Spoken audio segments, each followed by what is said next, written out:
Hey guys, it's Westy, and welcome to the first issue of Comic Conundrum, a monthly segment where I highlight comics that you should read.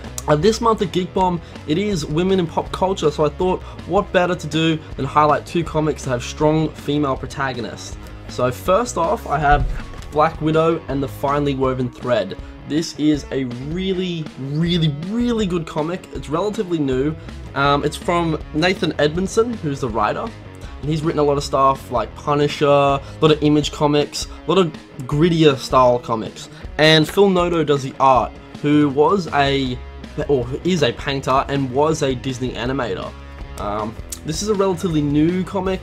It has, I believe, 2 trade paperbacks out, so 12 issues roughly, probably more at this point. I'm a little bit behind, but it's really good.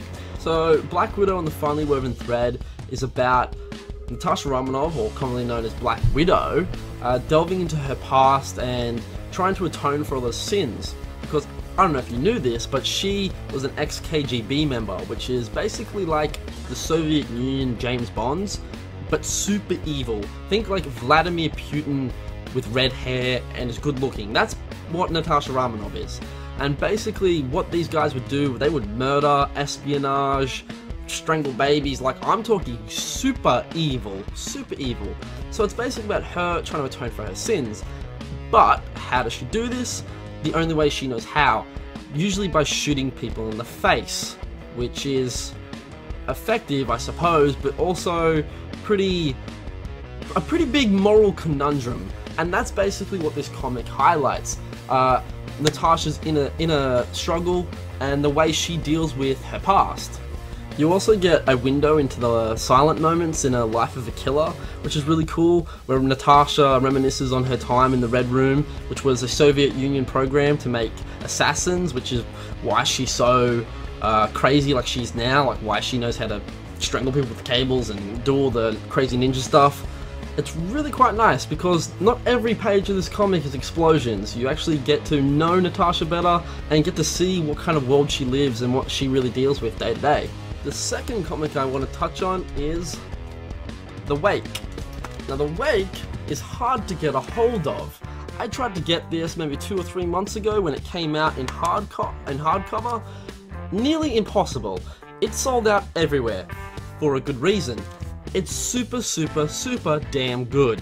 It's from Scott Snyder, who writes a lot of stuff, Batman, Swamp Thing, American Vampire, which I'll touch on in an upcoming issue, and also Sean Murphy does the art. He also does a lot of Batman, American Vampire, Punk Rock Jesus, a whole bunch of comics. Now this is a little bit different to your normal comic. It's more of a graphic novel really, and it's kind of a monster story, and it takes place in the present time, where it follows a character called Dr. Lee Archer, and in the future, where you follow a young woman named Leewood in a post-apocalyptic world.